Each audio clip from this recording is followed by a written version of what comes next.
SSDI and Planning for Work, a Griffin Hammis production tailored for Ohio. Do you receive Social Security disability insurance? If so, have you ever wondered what would happen if you worked? Well, I'm here to tell you that you can work, have money, and keep the safety nets you need. The key is to make a plan. Why do I need to make a plan? Well, making a plan helps you know ahead of time what will happen with your SSDI benefits. First, decide how many hours you can work and how much you can make an hour so you know what your monthly earning goal will be. Then you'll need to figure out if earning that amount will cause any changes to your SSDI. First of all, SSDI is an all-or-nothing benefit. You either get all of it or none of it. Whoa, that makes me nervous about working. Well, I've got good news for you then. You have choices. Some people plan to get a job that pays more than their SSDI, so they're okay with it stopping.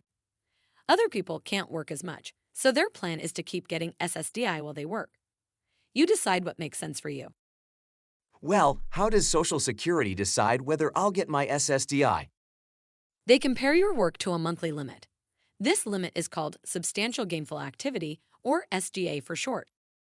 This helps them decide if your SSDI should continue or stop. For 2025, SGA is $1,620 a month or $2,700 for people with blindness. If your work is below that amount, you get your SSDI. If your work is above that amount, you don't get SSDI. Let's take a look at a couple examples. This is Joe. He gets $1,000 of SSDI. He could get a job working 30 hours a week as a bookkeeper making $10 an hour. That would mean he earns $1,300 a month. That amount is below the $1,620 SGA limit, so he would still get his SSDI. In this scenario, Joe would have $1,000 of SSDI plus $1,300 in wages, which is a total of $2,300 in monthly income. That's great. Let's look at another example. This is Belinda. She gets $1,100 of SSDI. Belinda is finishing a nursing degree and plans to work 30 hours per week making $27 an hour, which would be $3,500 a month.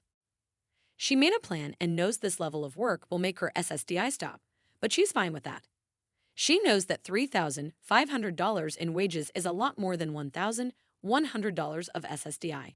If Belinda worked fewer hours to keep her wages below the $1,620 SGA level and kept her SSDI, she would have less than $2,720 a month altogether. That would still be much less than the $3,500 Belinda plans to make as a nurse, even after taxes. So, she doesn't mind her SSDI stopping. There are also rules that allow Belinda to keep Medicare if she earns enough to stop her SSDI. Okay, but what if Belinda suddenly can't work and needs her SSDI back? Well, that's a great question. The SSDI program has safety nets called work incentives. Belinda can use a work incentive to get her SSDI restarted quickly. Really? So, she has more money and she can get SSDI back if she needs it? I like the sound of that.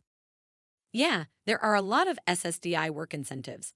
Some let you keep SSDI even when you earn more than SGA. Some work incentives let you restart your SSDI quickly if it stops, just like we saw with Belinda, and other work incentives let you keep Medicare even if your SSDI stops. I think I'm ready to make a plan to work. Where do I start? That's another great question. You can go to oh.db101.org and read the article about SSDI and work.